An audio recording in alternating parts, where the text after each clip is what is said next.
Vous avez des enfants et vous vous demandez s'il est nécessaire de consulter un orthodontiste et surtout, à partir de quel âge et dans quelle situation vous devriez prendre rendez-vous pour obtenir l'avis d'un professionnel? Cette nouvelle vidéo de la Fédération française d'orthodontie répond à toutes vos questions sur la première consultation en orthodontie. Tout d'abord, sachez que vous pouvez prendre rendez-vous directement chez un orthodontiste sans y être adressé par un médecin ou un chirurgien dentiste. Il n'est pas nécessaire d'obtenir une ordonnance pour consulter.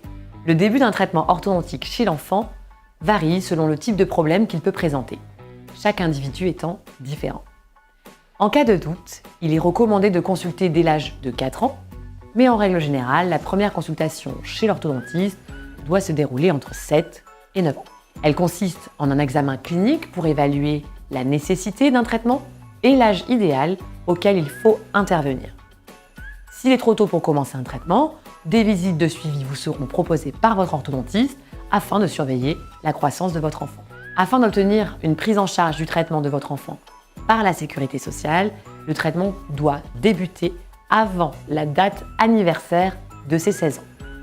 Au-delà de cette date, il n'existera plus de prise en charge. Nous vous recommandons également de faire un suivi dentaire annuel et votre chirurgien dentiste traitant pourra vous faire un bilan bucco-dentaire avant de démarrer les soins orthodontiques, si nécessaire, et vous conseiller ou vous adresser vers un spécialiste. Donc, un seul message, n'hésitez pas à aller consulter. La FFO vous recommande d'observer votre enfant afin de déceler les signes qui doivent vous faire consulter. En numéro 1, les problèmes de sommeil. Votre enfant ronfle la nuit, présente un sommeil agité avec une transpiration excessive, des cernes, il se réveille régulièrement la nuit, il est hyperactif en journée. Il est possible qu'il présente des troubles du sommeil tels que le syndrome d'apnée du sommeil.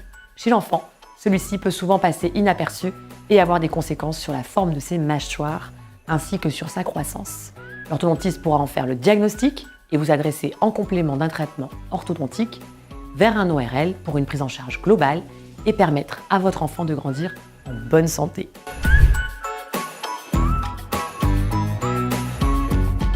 En numéro 2, les problèmes liés aux fonctions vitales pour bien grandir, respirer, mastiquer, déglutir et parler. Un enfant qui respire par la bouche au quotidien, qui mastique avec difficulté ou d'un seul côté, qui présente un défaut de prononciation ou qui a une mobilité de la langue insuffisante, doit consulter afin de déceler rapidement un trouble de ses fonctions et permettre leur rééducation. Parfois, des éléments remarquables simples comme un frein de langue trop court, une absence de bon contact efficace entre les dents peuvent perturber la croissance de l'enfant. En consultant avec votre enfant dès l'âge de 4 ans, vous pourrez vérifier les bonnes fonctions et sa bonne anatomie afin de lui permettre de grandir dans un environnement buccal sain. Un traitement dit d'interception, qui va durer le plus souvent moins d'une année, peut permettre de rentrer dans l'ordre ces petits désagréments et normaliser les fonctions.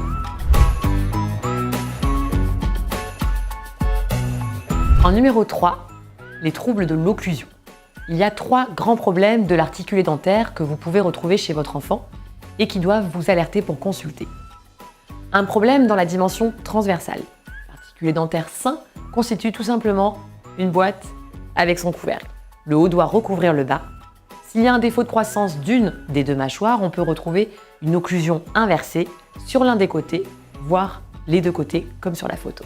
Un autre problème peut survenir aussi dans la dimension verticale. La persistance après 3 ans d'une tétine ou d'un pouce peut engendrer une béance antérieure. Il n'existe pas de contact entre les dents de devant de votre enfant lorsqu'il a les dents serrées.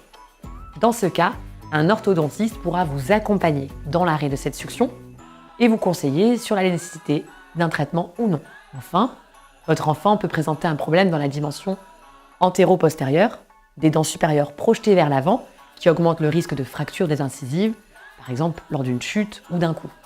A l'inverse, dans le cas d'une mâchoire inférieure aussi appelée mandibule trop en avant, avec une occlusion inversée antérieure cette fois-ci.